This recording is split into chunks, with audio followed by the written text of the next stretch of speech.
inside of my E46 M3 drift car. It's a 2002 car. It has done almost 200,000 kilometers. The engine normally runs really good, but the last event I got some problems.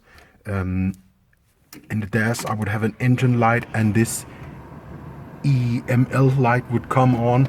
I know it goes out now, but once I get drifting, it will then come back on, and then the power will be gone. I mean, it feels like it only has 200 horse or something like that. I also have stuttering at 2 to 3,000 RPMs, and I believe that this is a Vanos problem. So let's try and start it. It's really cold outside now.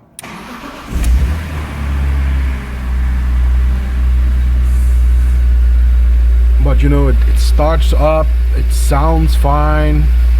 The engine light is still on. I'm not sure why, but if I give it some gas, it will start to stutter between 2 and 3,000, I think.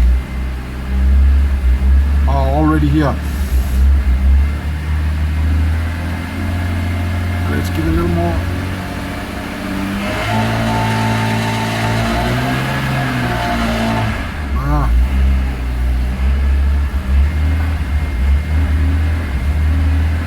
Giving a little gas. Maybe I try push the sport button. It gets worse, I think.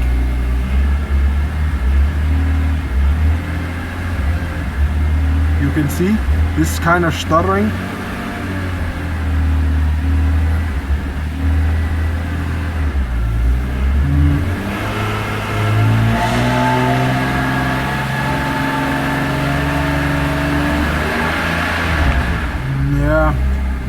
Seems like it's not so bad when it's cold.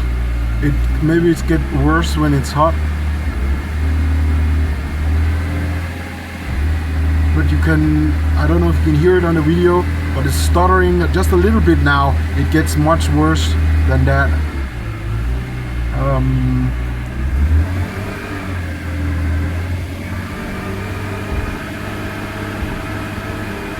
Almost like a misfire, but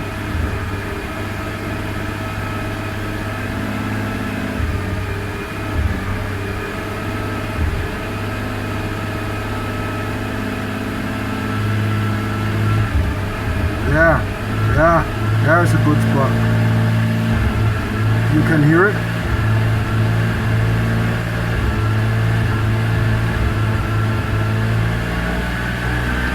And it's other than that, it runs really good.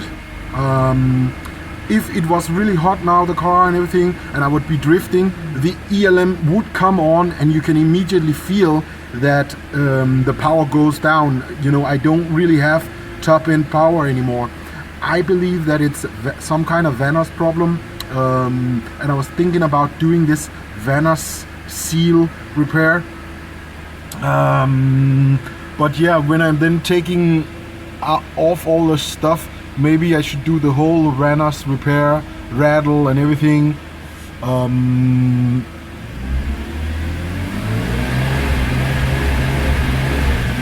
can hear now it's a little bit more hot. It really comes for stuttering.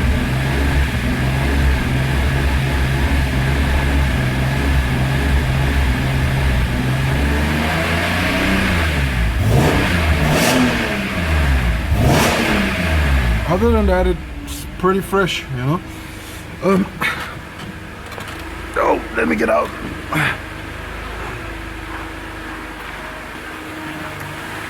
I don't believe that it's making a lot of noise. I mean, this Vanos rattle that everybody talks about, I don't really think it does it, but I don't know. So I'm a bit further now. I've gotten the airbox off. You need to remove all of this plastic, you know, stuff to get it off, you know, this whole part.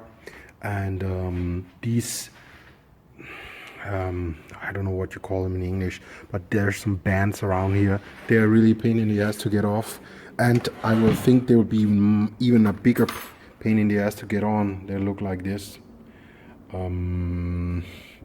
They say you should buy new ones once you take these ones off, but I mean, I've only bent a little corner to get them off. So I'm just gonna straighten these corners out and I'm gonna put them back on. I wish I had a tool to do it.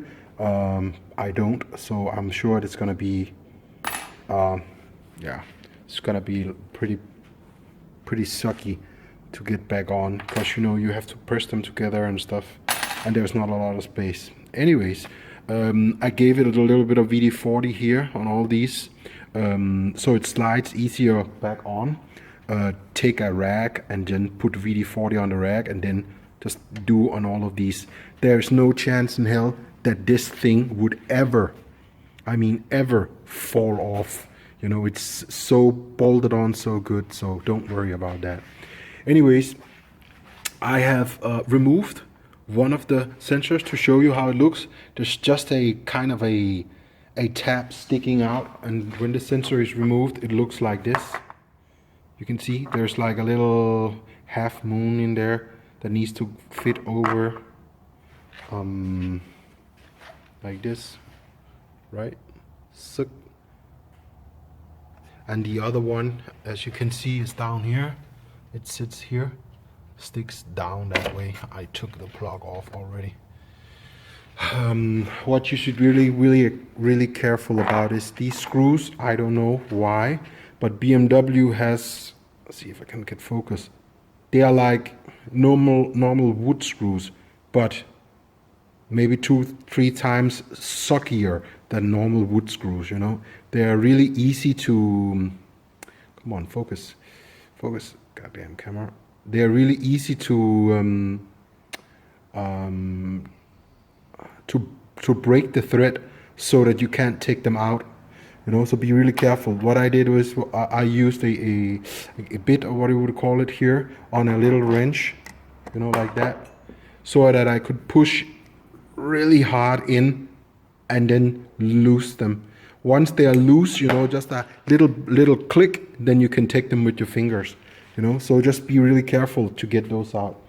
What's more to be careful about, underneath the airbox there is a, I don't know what it is, an oil collector line or whatever.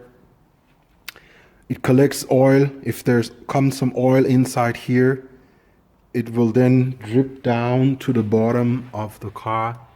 I guess, I mean, it goes down here, same place as the pickup tube. So I guess it goes back down into the oil pan of the car.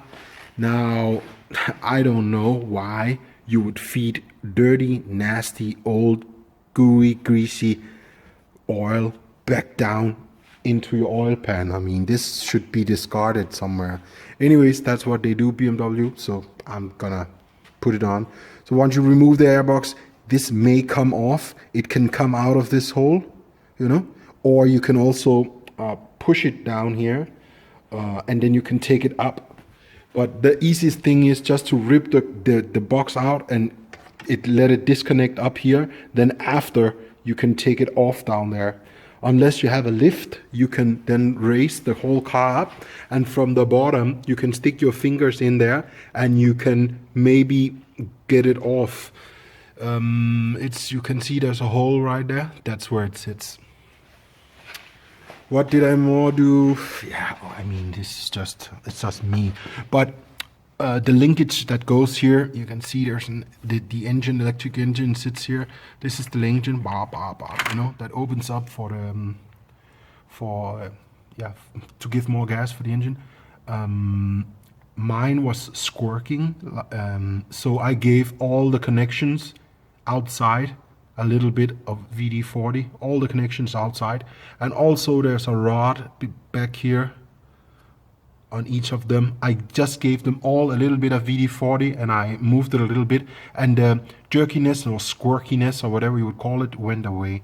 And I think that's a good idea when you're in here anyways. So that's about it. I mean, replace your two sensors, put it all back together, and hopefully your problems should be solved. I will make one more video once I got it all together and report whether or not it seems to function as it should. That's it. And here's the result after changing both the TPS sensors and putting everything back together. Start the car up. It's completely cold.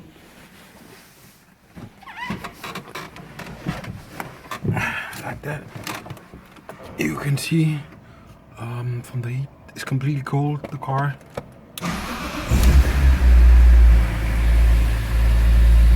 Starts right up, no problem.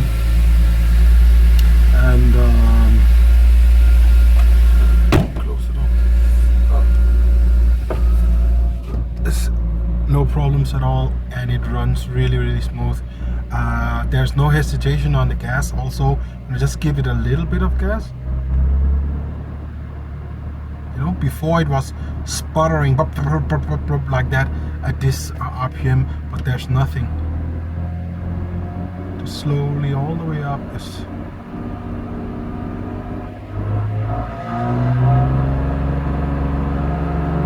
It's super smooth.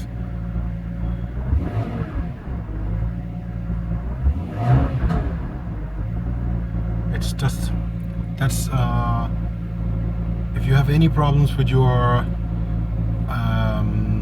cutting out in your RPMs or stuff like that, I recommend you to change both of your TPS sensors. So that's it, guys. Yeah, hope you enjoy the video.